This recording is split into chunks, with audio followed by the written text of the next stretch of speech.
Stickygoose screwed me over in a video where he roasted over 40 comic book YouTubers that was so controversial that YouTube ended up taking it down. And so today I'm going to talk about what he said about me, why I think he made the video, and 4 other responses that I have seen on YouTube. So I was watching through his video thinking that I was prepared for whatever insults that he was going to throw my way. But he stooped even lower than I could ever have imagined, because he knew, as Oscar Wilde once said, that the only thing that is worse than being talked about is not being talked about. And so he recognized that he was passing out what should have been seen as gifts to all the other content creators by putting their channel in front of thousands of potential subscribers. But he screwed me because he didn't talk about me at all. And he robbed me of the publicity that I deserve. And not only that, he sent me into an existential crisis where I lay in bed that night crying, wondering, why am I not significant enough to be goosed? And after 24 hours of weeping in bed, Mrs. Wahoo finally came in and said, "Honey, I'm not going to let you stay down like this." And she turned on the TV and she pointed to Simone Biles and she said, "Honey, Simone did not give up when she faced defeat in the last Olympics, but she rose up and she worked and she worked and she worked until once again she has become a gold medal champion." And inspired by Simone and strengthened by the power of Mrs. Wahoo, I also rose out of bed and made a decision that the goose was not going to win, but that I was going to grind and grind and grind until one day he acknowledges me. Now, of course, there have been lots of other reactions to his video that I'll talk about in just a minute. But first, I want to talk about why does Stickygoose create so many of these drama-filled videos? Well, I think it's because, as the great Eric Bischoff once said, he understands that controversy creates cash. In other words, so many people in the community say that they want positive, uplifting videos, but the numbers do not bear that out. In fact, if you go look at his video, just a couple of weeks ago, he put out one where he talked about how his mom had just acquired a comic book grail. I mean, how much more positive can you get than that? You're sharing this hobby with your mother and you're highlighting that. But based on his views, do you know what the comic book community told him? They said that video was boring, boring, boring. And a few weeks before that, he put out a video where he talked about how one of the comics in his collection, because of some connections that he had, was going to be featured in a Broadway musical. I mean, how awesome is that? But if you look at his views, what the comic book community told him was that video was boring, boring, boring. And so what he has come to recognize is that his audience craves drama. Now, you might not like that kind of video, and that's fine. There's room in this community tent for everyone, right? We don't want to gatekeep. But he understands that his audience does want drama. And so he has made a decision as a creator to provide his audience with what they want.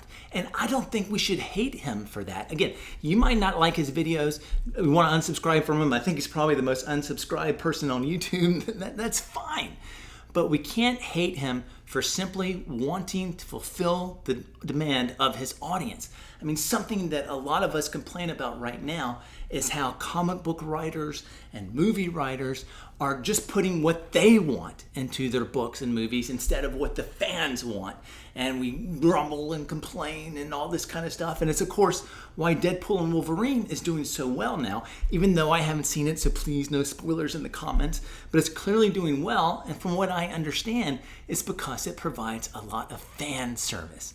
And that's why Sticky Goose's channel has grown so much over the past, especially maybe year and a half. So Sticky Goose understands that as a content creator, his job is to be an entertainer and to give the fans what they want. Too many YouTubers simply talk about what they want to talk about without thinking about their audience. And this is a big reason why their channels don't grow, because people aren't interested in what you want to talk about. I mean, I'd like to think people want to talk about what I want to talk about, but they just don't. And so if I want my channel to grow, which I certainly do, I have to talk about what the audience wants to talk about. And if I do that and I build an audience, then I can slip in parts here and there of things that I want to talk about. And that's really what I like to do, right? Obviously, this video is meant to be entertaining, to captivate you, but I also want to make my own points and insert them here, whether or not you realize I'm doing that. But it starts with being able to entertain you. And perhaps it's a big bomb and doesn't entertain anyone, but I'm trying. I'm really working hard. Like I said, I'm grinding until I get acknowledged by the goose. Like I said, my goal is for my channel to grow. You know, I have a wife and I have 7 kids. And so every hour I spend trying to make a video is an hour I'm not spending with them. And for me, I'm not going to do that if the end goal is just to get 50 views. I'd rather just hang out with my kids. And so I am driving myself to try to get better, to try to improve, or just to make the decision, hey, well, content creating isn't just for me and to get out of the game. But if I'm going to stay in the game, I'm going to try to do things to grow. And that's what Sticky Goose is doing. And something that I think is true, that I don't think that many people realize, is that I think that Sticky Goose is simply playing a character. He's playing a role. Again, he's an entertainer. And one of the reasons that I think this is because of how he responded to a video I put out a few months ago where I reacted to one of his videos where he criticized one of my friends. And so I shared some of my disagreements with him, and I was wondering, hey, is he going to hit me back in return? But instead, he simply put in the comments that he appreciated me making the video, and then he subbed to my channel. And to me, that showed that he gets YouTube. He understands. He realized that me bringing attention to his channel was a good thing, and he was thankful for that. However, this latest video where he doesn't acknowledge me makes me realize, hey, maybe he is mad at me. Maybe he is just a jealous goose, and he doesn't want my channel to grow. But that's what I think may be the case. Of course, like I said, other people had different reactions. And before I talk about them, if you haven't subscribed to this channel, please consider doing so now. And so the first reaction I saw was what was by far the best reaction. And that was from Jim Mint. So Jim Mint took some pretty heavy roasting in Sticky Goose's original video where he and Mother Goose said, hey, they like the old fat Jim Mint. And I was like, ooh, how's he going to respond to this? But his video that he released in response was so gracious, and he didn't get defensive at all. Instead, he acknowledged, hey, I get this guy. I realize that he's just putting out some satire. I'm not offended. And it really made him look like a stud, and it made him look secure, and that, of course, that he gets it, and it was really endearing to the audience. But not only did he not get defensive, but he also realized that, hey, even in satire, there are often nuggets of truth. And so he recognized that some of the humorous criticisms that Sticky and Mother Goose were making about him had some truth to them. And so if you've been watching the Jim Mint channel lately, and if you haven't, I encourage you to go look at some videos. He's really been going through some self-evaluation. And it's interesting, did Sticky Goose kind of stir the pot, or was he already thinking about these things, and this video then just brought some things out that he was already planning to talk about? But all of a sudden, it seems, at least partly in response to Sticky Goose's video, that the Jim Mint is making some really positive changes, and it's really connecting to his audience. Over the last several months, he hasn't had videos that have hit even 10,000 views, but his last several have all reached over 20,000 views, beginning with his response to Sticky Goose. And so Jim Mint realized more than anyone else that Sticky Goose's video was actually a gift to him, and he took advantage of it, and he's profiting off of it. Now, the next best response I saw was from the immortal Biggie Shack, who basically released a retaliation video where he went back after Sticky Goose. And I don't know this guy personally, and so it's hard for me to tell whether he's just playing a character as well on his channel, or if he's just really saying what he thinks.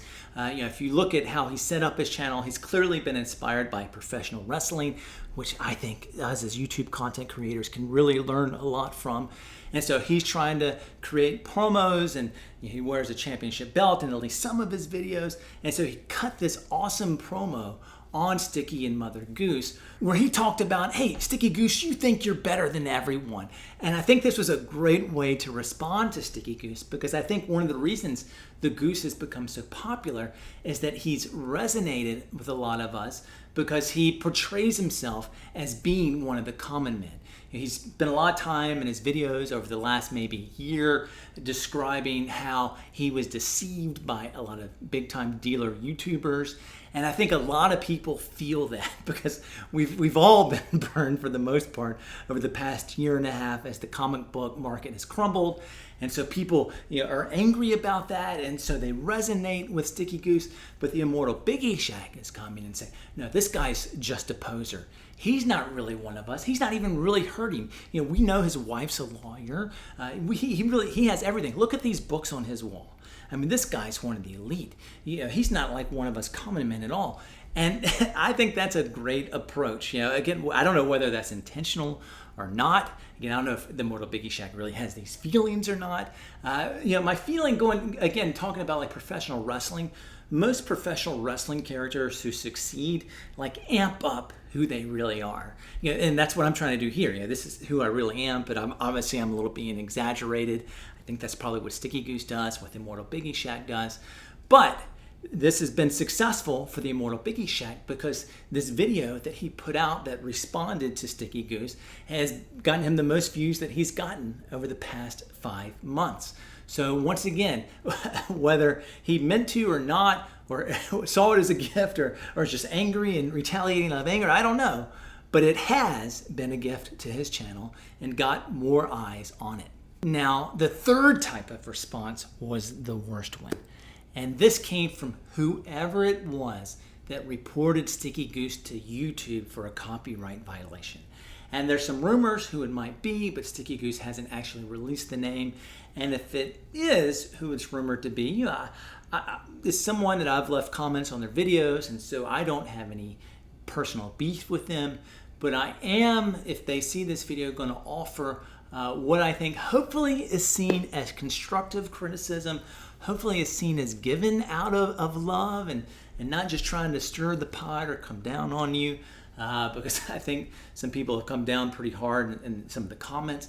But I do think there are some concerns about this person's approach. First of all, they put their channel in real danger by reporting a copyright violation that was not a copyright violation. All the footage, all the stills that Sticky Goose used in this video are protected by fair use. And I don't know whether this person who submitted the report was not clear on what it means to have a copyright violation, or whether they were just trying to be retaliatory and just trying to get this video knocked down and try to get Sticky. I don't know. But the fact is that Sticky Goose could respond and challenge this violation. And if YouTube were to agree with Sticky Goose, which I think that they would, it could mean a lot of problems for this other channel. But, and this is another clue of why I think Sticky Goose is just portraying a character, I think. In another follow-up video, he mentioned that he's not going to do that. He's not going to try to get his strike removed. He's not going to report it. And man, I couldn't believe that. If it were me, even if I weren't angry, I would just want that strike removed. But Sticky Goose, for whatever reason, I don't know if it's the kindness of his heart, I don't know if he just doesn't want to deal with the trouble and he's not worried about getting a second and a third strike. I don't know what it is. But he has gifted this other channel, in my opinion, by not contesting this copyright strike. Now, I can understand if this person had submitted a complaint about Sticky Goose cyberbullying. That's something that would at least make sense versus the copyright violation. And I think that's the most fair criticism that we could offer for Sticky Goose's video. A lot of people in the comments, there's been different response videos, have told people to lighten up. Hey, it was just a roast. It's not a big deal. People get roasted all the time. People just need to build thicker skin. And yet there's truth to that. But it's also true that usually in a roast, you're familiar with the person that you're roasting. And so the argument could be made that Sticky Goose was just slamming people that he doesn't know, and that wasn't roasting, that was bullying. Especially in this instances where he was punching down versus punching up. It's one thing to go after a channel like Jim Mint, who has like over 150,000 subscribers. That's more endearing to punch up at someone like that. We make jokes about Trump, Biden, now Kamala Harris. Nobody takes those too seriously because it's punching up. But it could be seen that Sticky Goose was punching down. And I would have more sympathy for that argument. Except for, I'm kind of a Sticky Goose comment lurker. I watch his videos, but sometimes, most of the time, I guess, but really for the comments. And some of the people that I saw Sticky Goose punching down on, including the person that I think might have submitted this copyright violation, are people that have criticized his videos in the comments. And if you go after another creator in their comments, then I don't think they're punching down if they respond to you. Now, you can argue that they take their punching back or too far, and yeah, that certainly could be the case. I didn't watch the video I'm responding to close enough because it's like an hour video to know exactly what was said. I was scanning to see where the comments were for me, but I had forgotten that Sticky Goose hates me so much that he's not going to even include me in his video. Sorry, I'm getting frustrated by that. And so, maybe things went over the line. I mean, obviously, jokes can do that. I've seen people comment on other videos about how some jokes cross lines, and maybe that's true. I'm not defending the jokes one way or the other, but I'm simply saying that if you're going to put comments on someone else's video, then I think that content creator has the right to then talk about you. And that's something Sticky Goose often does in a pretty humorous way. He does these kind of like mean tweet or mean comments videos where he just kind of highlights some of the absurd things people have said, and it doesn't really comment much about them, but let them kind of expose themselves. But anyway, if you're going to come after a content creator, even if you think your criticism is valid, then it makes sense for them to consider coming back at you and is not punching down. Now, another reason why I think it was a bad idea to report this copyright violation was because it took money out of Sticky Goose's pocket. And to me, that's a pretty serious thing. It's one thing to talk trash, but it's another thing to do something that takes away a man's ability to feed his family or just buy books in this hobby. Messing with the wallet is a big deal. And of course, the counter argument can be made, and I think there's some validity to this, that obviously our mental health is important, and so bullying's bad and all this kind of stuff. But I don't know how much that was considered. Maybe it was considered, and maybe that was part of the intention. I want to give the benefit of the doubt and think, this person didn't consider this. But if the video gets taken down, I think that means then it gets demonetized, and certainly Sticky wouldn't profit over any future views on it, even if he did the earlier views. And so I don't like it for that reason as well. And the third reason why I think it was a mistake to submit the copyright violation is that even though I believe the person who did this thought that they were doing what was right and thought that they were standing up, probably not just for themselves, but for all of those who were roasted. If you read how people have responded in the comments of different videos, the way that it was perceived, and it certainly wasn't intended this way, but the way that it was perceived, and perception is more important than intention really, but it was perceived as, and I hate to say this, and I'm not saying this is the right way to perceive it, but it's perceived as a soft move. It was seen as kind of a dastardly move. And so I think, the person's reputation, if people find out, could take a hit. But I think this creator could really salvage this situation in an incredible way. And what I would do if I were him is that I would put out a video entitled, "I am the one who reported Sticky Goose." And I think that would bring a lot of eyeballs and new viewers and subscribers to their channel, because once again, controversy creates cash. And then you could create a promo that says, yes, Sticky Goose is such a bully, he did this, la la la la, and you would be able to get out the message that you want to get out, plus grow your channel. Now, what I would really do if I was this person, and I think this is going to be hard to do, but because I think the majority of people in the comments seem to be siding with Sticky Goose in this kind of conflict, is that I would embrace the role of a heel or a bad guy. I think this creator has the opportunity to be basically the Dominic Mysterio of the comic book community. And I think that's hard to accept that role, because we all can want to be the baby face, we all want to be the good guy. I think this person probably wants to be that. But if they really want their channel to grow, I think this is a special opportunity. There are more people that are going to be willing to pay attention to you because of this controversy at this moment than there might be for a long time. And if you don't get the reference, Dominic Mysterio is probably the most despised person in the WWE right now, because he does things that are seen as soft. But that makes people tune in to watch him. He's must-watch TV right now because of that. And so this creator could lean into that. He could really start taking some unpopular positions in his videos, create controversy, and bring a lot of viewers to his channel. But obviously there's some risk in that. So I don't know, but I think it's unlikely that he would try that. But I think it would be really interesting.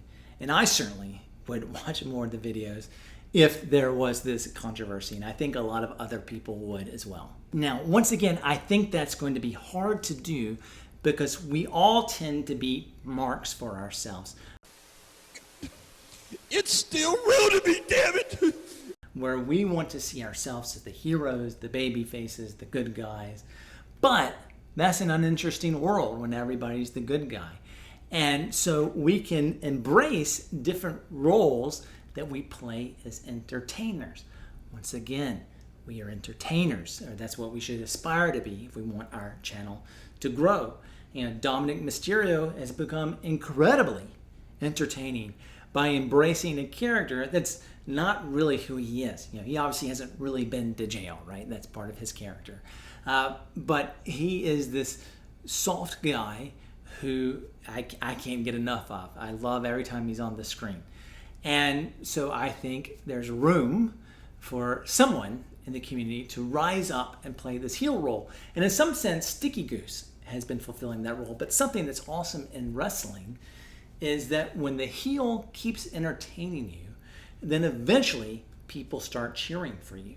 And I think that's really been the case with Sticky Goose, or is starting to be the case, where I was actually honestly surprised at how many people supported him reading the comments on response videos. There seems to be maybe this face turn that's happening. And maybe he goes back to heel. Obviously in wrestling, there's face turns, heel turns, it happens all the time. But there's interest, there's drama, there's controversy. And so I think this creator should lean into that controversy. Again, that's just me. Who am I? I'm not even worthy to get a mention by Sticky Goose in one of his videos. So I'm just a no-name, nothing, but that's what I would do. Now, the other response I saw to Sticky Goose's video came from the majority of people that were mentioned in it, where they just ignored him and didn't mention it all. And so they didn't like what Sticky Goose did, or maybe just had other things that they were interested in, and for whatever reason, they just ignored it and realized, hey, after 2 or 3 weeks, it'll all blow over. And I think that's a good response. Again, if you don't like controversy and you don't want to stir the pot, again, I think that's a mistake if you want your channel to grow. Every one of those YouTubers, in my opinion, should have made a response video, positive or negative about it. Obviously Jim Mint had a positive reaction, Mortal Biggie Shack had a negative reaction, but both of them brought more viewers to their channel by responding to it. But if that's just not your thing, you don't want drama, then you can just ignore it. And one last thing I want to mention about this whole controversy is that if we make YouTube videos, then we have to realize that we have opened ourselves up to public criticism. And so we just have to be willing to take that. If I don't want someone to be critical of me, which I don't. I don't want somebody, except for Stickygoose, I want him to acknowledge me. I really don't want people just to rag on me. Sometimes the comments hurt my feelings. But if I don't want those nasty comments that I sometimes get, well, I shouldn't be putting out videos. I mean, if you make videos and you say anything interesting, you're going to get hate in the comments, and I do, and I've had some pretty vile things that have been said, but I've just got to ignore it. This is the decision I've made. I want to have these videos. I want to have this channel. I want to cause conversation. I want to influence people. I want one day to be monetized. I finally got to my 1,000 subscribers, but I still need 1,300 more watch hours. So if you really like this, don't simply just subscribe, but start playing my videos. Maybe just have them running in the background. Help me get some more watch hours. I want this. But with that, then comes the right for people to criticize me. If I don't want them to do that, then I still want to make videos. I can share them privately with people. But this is a public space. In a public space, people have the right to say what they want to say. And of course, we have the right to respond to it. We have the right to respond to things that weren't even said about us, which is what I'm doing here. But you tell me what you think. Is what I'm saying resonating with you? Or do you think I'm being too soft on the goose, especially considering how he screwed me in his video? I'm just really curious to know what you think about this whole controversy and how we should think about the YouTube comic book community. Again, if you haven't subscribed to my channel, I'd appreciate it if you consider doing so now. Like, comment, watch some of my other videos, help me get to those 4,000 watch hours that I need. Thank you.